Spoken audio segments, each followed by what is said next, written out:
L'échiquier international, bienvenue à vous. Front du Polisario ou l'urgence de relancer le processus politique, offensive diplomatique pour contrecarrer le vote du Conseil de sécurité prévu à la fin du mois où le Marzen tentera d'imposer sa feuille de route devant l'Assemblée onusienne. Une vraie bataille est engagée en ce moment avant le rendez-vous à New York d'ici la fin du mois. Eh bien, en guise de réponse, la partie sahraoui a soumis ce matin une proposition élargie. Le but étant de relancer le processus politique basé sur le droit international et surtout plus largement pour une stabilité du Maghreb et de l'Afrique du Nord. C'est un des aspects qui ressort en tout cas du texte délivré au secrétaire général de l'ONU, Antonio Guterres, soumis donc ce matin, on en reparlera. Un processus politique où les grandes puissances s'invitent plus directement dans le dossier. On tentera d'en comprendre la portée, on fait le point et c'est tout de suite.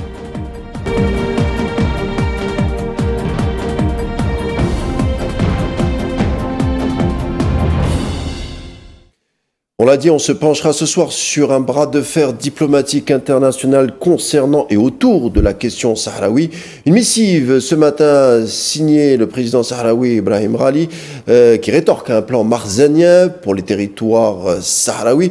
Durant ces jours, beaucoup d'intox ont circulé sur les réseaux pour enfumer les débats. Ça tombe bien, on va tenter d'éclaircir le tout et pour cela je suis accompagné par un habitué de nos plateaux. Saïd Ayachi, bonsoir. Bonsoir, Sikarim. Bienvenue. Merci. Merci. Je rappelle, vous êtes le président du comité national algérien de solidarité avec le peuple sahraoui. Alors, Saïd Ayachi, on l'a dit, hein, le plan merzanien pour le Sahara occidental sera voté à l'ONU à la fin du mois, c'est-à-dire jusqu'à la fin du mandat de la MINURSO, qui a été prolongé donc jusqu'au 31 octobre, ça coïncide. Le Front Polisario a rétorqué ce matin avec un autre plan, guise de réponse, on va en parler dans les détails. C'est une vraie bataille diplomatique engagée et une course contre la montre. Êtes-vous inquiet, vous, en tant que président national du comité algérien de solidarité avec le peuple sahraoui? Dans quel état d'esprit êtes-vous? Si l'on prend le dossier sahraoui dans sa globalité de façon intrinsèque, il n'y a pas de quoi être inquiet, parce que la question sahraoui est une question de décolonisation pure et simple qui requiert la sanction que lui donne le droit international, c'est-à-dire l'organisation d'un référendum d'autodétermination. Ça, c'est la question en elle-même. Je n'en veux pour preuve que la question sahraoui est inscrite dans les travaux de la 4e commission qui vient de se réunir à New York, en marge de l'Assemblée générale. Et les travaux de cette 4e commission ont été sanctionnés par une résolution qui recommande l'autodétermination pour le peuple sahraoui. Si l'on s'en tient à cela, il n'y a pas de quoi être inquiet. C'est une question pure et simple, reconnue par tout un chacun comme une question de colonisation. Et par conséquent, il faut organiser pour le peuple sahraoui un référendum qui lui permettrait de choisir librement son destin.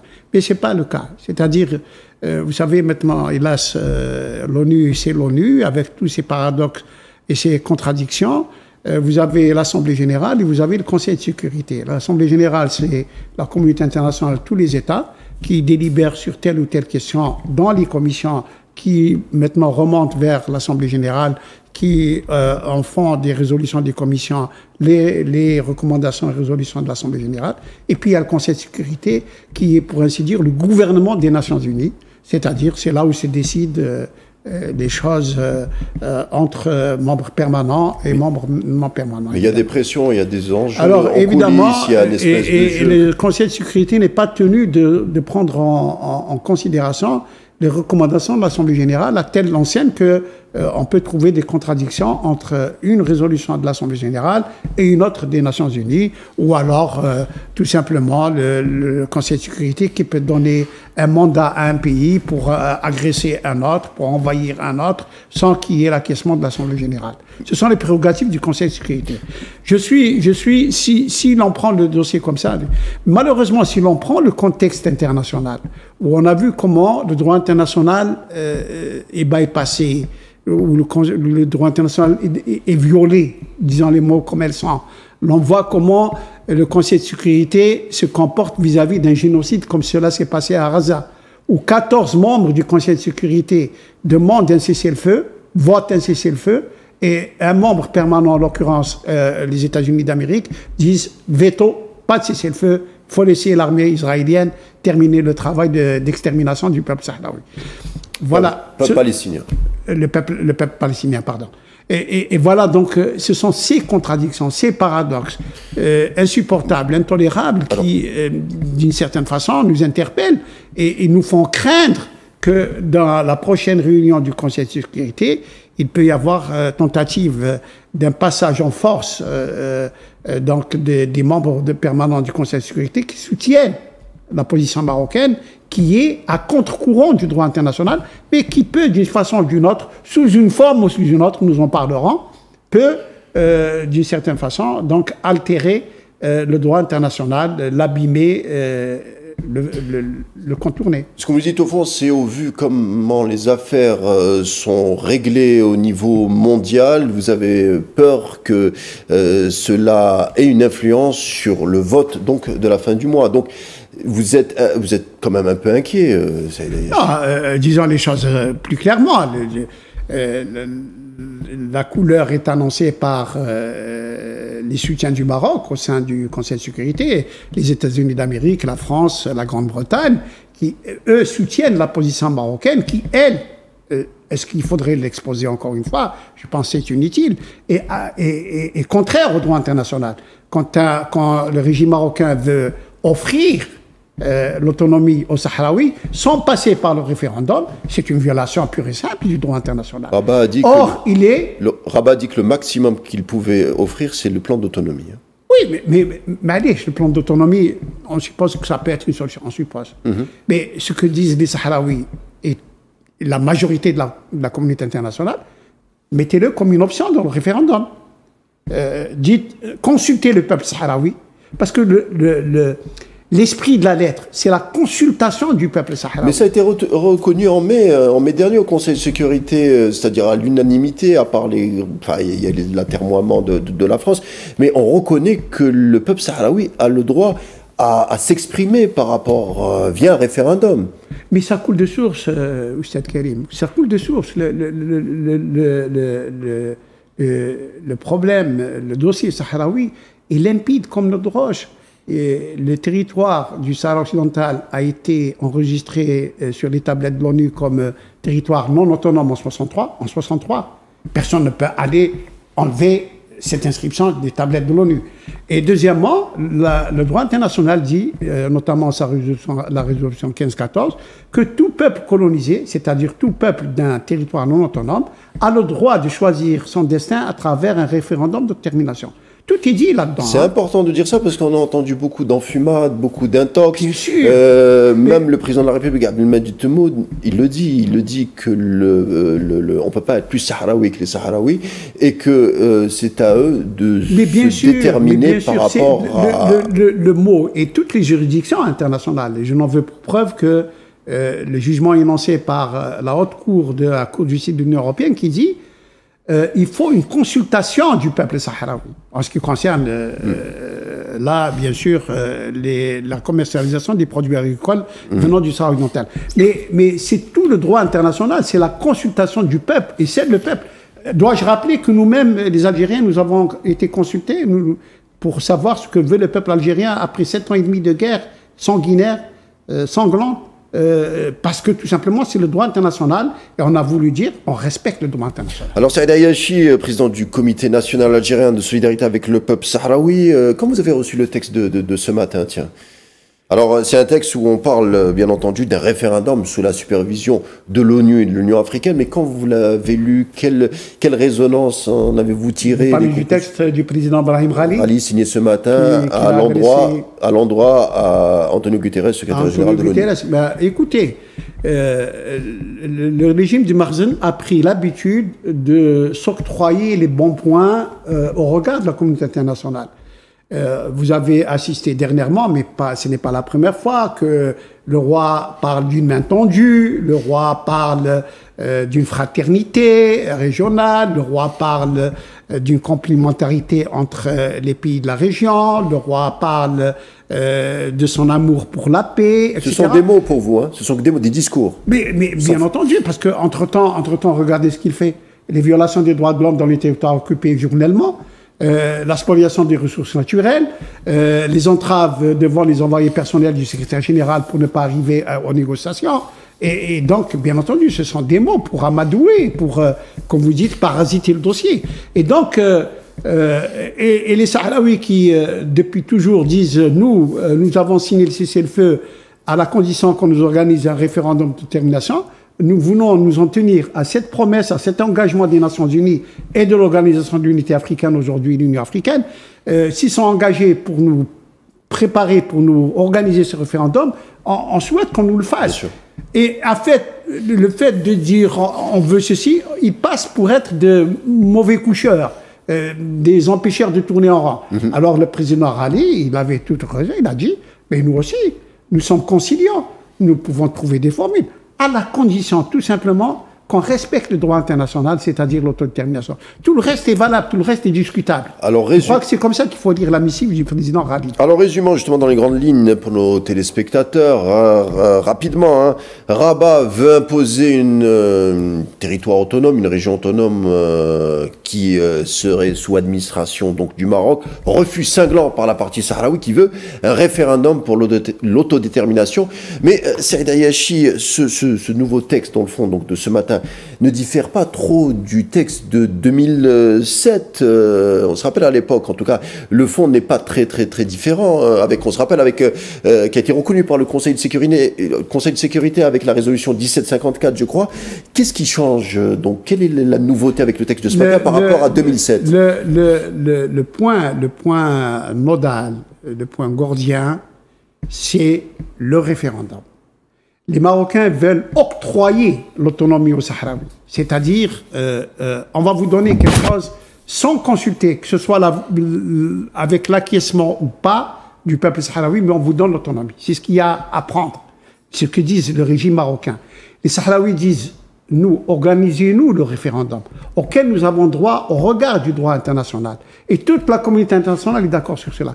Et mettez l'autonomie comme une option dans le référendum. Mais ça apparaissait en 2007 déjà, ça. Mais c'est toujours d'actualité. Oui. C'est toujours d'actualité. Mettez le référendum, mettez l'autonomie comme une option du référendum. D'autant plus qu'on ne peut pas comprendre que le Maroc puisse octroyer l'autonomie à un territoire qui n'est pas à l'intérieur de ses frontières. C'est un non-sens juridique. Toutes les juridictions internationales disent que le territoire du Sahara occidental et le territoire marocain sont distincts et séparés. Et donc, comment le Maroc, aujourd'hui, vient octroyer, offrir une autonomie à un territoire qui n'est pas à l'intérieur de ses frontières? Et pourtant, les grandes se monde, les puissantes se monde, pour des raisons, bien sûr, que peut-être on développera, appuient la proposition marocaine qui ne répond à aucune configuration juridique. Quand vous dites le grand de ce monde, la France, les États-Unis... Et la Grande-Bretagne, c'est 3 membres permanents du Conseil de sécurité. Pas des moindres, quand même. 3 sur 5, c'est plus que la moitié. Évidemment. Et évidemment, c'est un appui irraisonné, et c'est un appui injustifié, mais c'est un appui qui pèse. Alors on reste avec la missive de Brahim Rally, donc c'était ce matin à l'endroit en direction du secrétaire général de l'ONU. Alors le texte parle, bien entendu, on en a dit quelques mots, on parle d'un référendum sous supervision de l'ONU et de l'Union africaine. À votre avis, c'est pour contrebalancer? Non, c'était déjà, si Karim, c'était déjà à l'époque, au départ. Ainsi, quand le cessez-le-feu a été signé en septembre 1991 entre le Front Polisario et le Royaume du Maroc, les Sahraouis n'exigeant pour arrêter les combats que le fait qu'on leur organise un référendum de détermination qui permettrait au peuple sahraoui de se prononcer sur son destin. Et les garants de ce texte-là, c'était à la fois l'ONU et l'Organisation de l'Unité africaine. Qui, à ce moment-là, c'était l'Organisation de l'Unité africaine. L'Organisation de l'Unité africaine est associée à l'ONU dans la solution du conflit du Sahara occidental. Et pour cause, c'est d'abord un problème africain. C'est en plus, en 1999, la RAS était déjà membre de l'Organisation de l'Unité africaine. Et donc, quelle que soit, j'allais dire, la situation, l'Union africaine est associée à l'ONU. Elle a son mot à dire. Et d'ailleurs, c'est aujourd'hui, à mon sens, une sorte de défaillance, une absence de l'Union africaine dans ce problème qu'on essaie de escamoter au niveau du Conseil de sécurité. Alors, toujours, hein, avec la lettre de ce matin, le Front du Polisario réaffirme vouloir négocier directement avec Rabat, à condition que les partis abandonnent les solutions unilatérales et le statu quo pour un avenir commun. Ce sont les mots, hein, de Brahim Rali. De son côté, on a rappelé la position du Maroc, inutile d'y revenir. De son côté, le président de la République, Abdelmadjid Tebboune, a affirmé il y a quelques jours que c'était aux Sahraouis de faire le choix et on ne peut plus être plus Sahraoui que Sahraoui. Finalement, Saïd Ayachi, extérieurement, on voit que les deux partis restent quand même figés. Ça fait des années qu'ils sont figés, chacun campe sur ses positions. Comment débloquer? C'est vrai qu'il y a une entorse au droit international, je crois qu'on l'a assez prouvé, on l'a assez dit, il y a un cadre, il y a une juridiction, il y a un conseil de sécurité, il y a des décisions qui ont été mises, mais on n'arrive pas à faire bouger la Rabat de ce côté-là. Ben parce que Rabat, d'abord... comment faire ne veut pas du référendum, parce qu'ils sont sûrs de le perdre. Et aussi bien le régime marocain a conscience de cela, mais même ses alliés le disent, il a tellement investi dans cette histoire de s'accaparer le territoire du Sahara occidental, que si jamais il venait à le perdre, on parle d'un possible effondrement de la monarchie marocaine. Ce dont, bien sûr, ne veulent pas le régime du Maroc, mais ce dont ne veulent pas aussi ses alliés que j'ai cités tout à l'heure, occidentaux, parce que le Maroc, traditionnellement, a été un allié dans la guerre froide. C'est bien de parler de ça, parce que c'est intéressant que le Maroc veuille être à l'offensive sur ce dossier, alors que dans le front intérieur, au niveau social, avec la génération Gen Z, il y a du remous, et il y a un front social brûlant, sans parler de l'inflation, sans parler des autres problèmes. C'est une autre réalité. À mon sens, le Maroc n'a jamais cessé d'être un protectorat. Formellement, il ne l'est plus, mais ça reste un protectorat, j'allais dire, multi-tuteur. Aujourd'hui, c'est pas seulement la France, mais les États-Unis, c'est l'Espagne, c'est l'entité sioniste. Le Maroc n'appartient plus aux Marocains. Il est géré de l'extérieur par André Azoulay, qui reçoit ses orientations de Paris, de Tel Aviv ou de Washington. Et accessoirement de Madrid peut-être, mais surtout dans l'intérêt de ces pays, chacun pour des objectifs qui l'intéressent, mais ceux qui en payent le prix, c'est le peuple marocain, parce que le pays est mis en coupe réglée par la classe politique marocaine et la bourgeoisie marocaine, dont le plus meilleur exemple est le chef du gouvernement, un prédateur identifié à Khanouch, une des premières fortunes du pays. Qui ne s'occupe que de faire grandir sa fortune et ses entreprises, et il n'est pas le seul d'ailleurs. Et le peuple, évidemment, maintenant, il y a un effondrement quasi au niveau zéro du pouvoir d'achat. Il y a maintenant des régions du Maroc où il y a la faim. Il y a la faim. Et je rappelle qu'une manifestation ne date pas d'hier avec la génération Z. Ça date depuis 5 ans, pour 2 raisons majeures, pour cet effondrement du pouvoir d'achat et pour la normalisation avec l'entité sioniste. Parce que maintenant, on assiste, et c'est pas exagéré de le dire, et les preuves sont là, il y a une sionisation du Maroc, dans tous les espaces. Au détriment du peuple, hein. C'est-à-dire une sionisation par en haut. Ça ne peut se faire, avec les sionistes, ça ne peut se faire qu'au détriment des autres. Et ça peut même être, à mon sens, au détriment et des Français, et des Espagnols et des Américains. Parce que ils sont voraces, ils sont insatiables et ils sont cupides.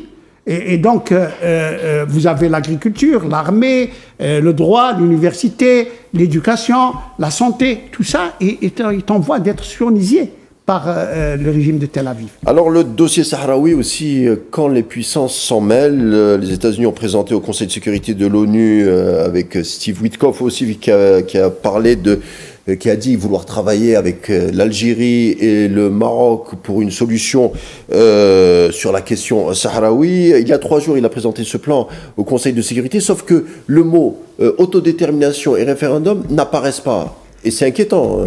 C'est plus qu'inquiétant. C'est pour ça que vous m'avez dit... C'est-à-dire ils imposent le cadre. Vous m'avez dit que j'étais inquiet. Bien sûr que c'est inquiétant. Mais ce qui est plus encore inquiétant, c'est que, d'une certaine façon, Witkoff parle d'une sorte de paix à installer entre l'Algérie et le Maroc.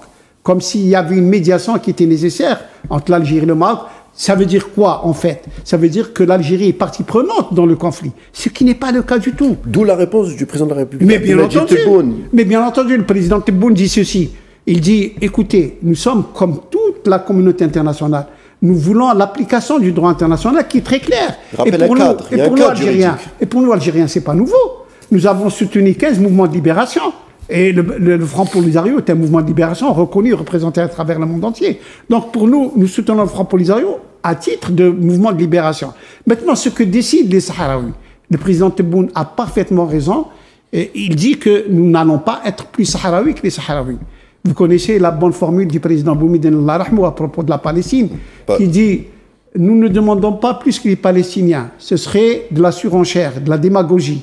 Nous ne demandons pas moins que les Palestiniens, ce serait de la trahison. Nous demandons ce que demandent les Palestiniens. » Et c'est exactement ce que dit le président Tebboune. Nous, si les Sahraouis acceptent d'être intégrés au Maroc, c'est leur choix. Si les Sahraouis acceptent d'être dans l'autonomie avec le Maroc, il n'y a pas de problème. Mais si les Sahraouis acceptent de dire nous voulons être indépendants, donnez-leur la chance de l'être par un référendum. Donc, consulter les Sahraouis. Le problème est là, c'est la consultation du peuple sahraoui, comme le dit le droit international. Comme le dit le droit international, ce qui est rejeté par Rabat.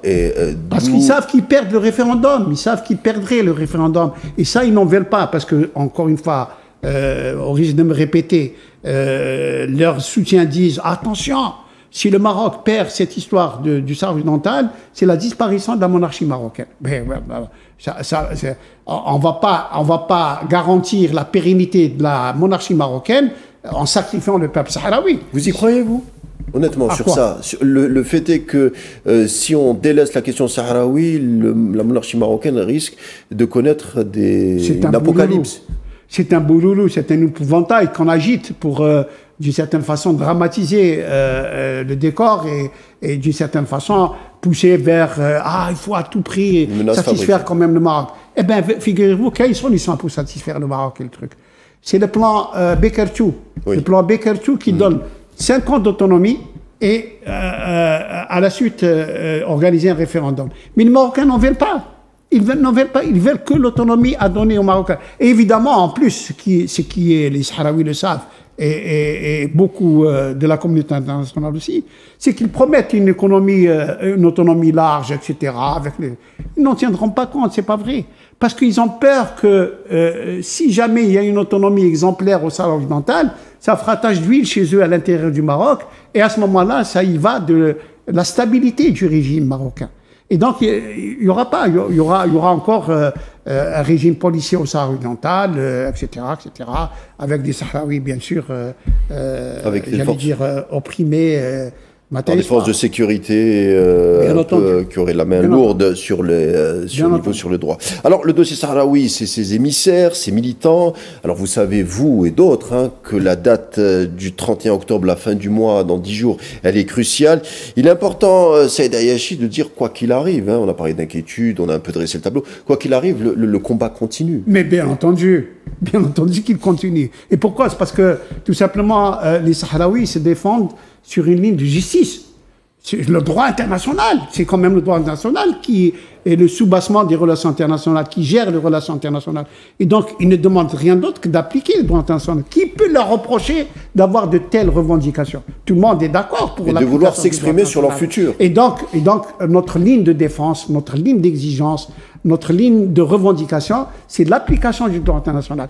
Qu'ils fassent les plans qu'ils veulent, qu'ils fassent les pressions qu'ils veulent, nous ne nous soumettrons pas à un diktat qui va à l'encontre du droit international. C'est-à-dire, il faut accorder à ce peuple qui n'est pas, j'allais dire, moins méritant qu'un autre, il faut lui appliquer le droit international qu'on a appliqué à beaucoup de colonies qui ont connu l'émancipation, la liberté et l'indépendance. On sortira sur un point optimiste, alors on a commencé un peu avec mais le combat continue. Voilà, très bien. Le combat continue, c'est-à-dire le droit international, c'est la défense du droit international. C'est ce que ça veut dire. Le droit international, c'est la citadelle. Mot de la fin signé Saïd Ayachi, le combat continue avec la défense du droit international. Je pense que ça a été clair. Merci Saïd Ayachi, je rappelle que vous êtes président du Comité national algérien de solidarité avec le peuple sahraoui. Merci d'avoir répondu présent et je vous dis à bientôt. Merci à vous. L'échiquier international est terminé pour aujourd'hui. Merci de l'avoir suivi. Je vous laisse avec la suite des programmes sur Al 24 News et on se retrouve samedi.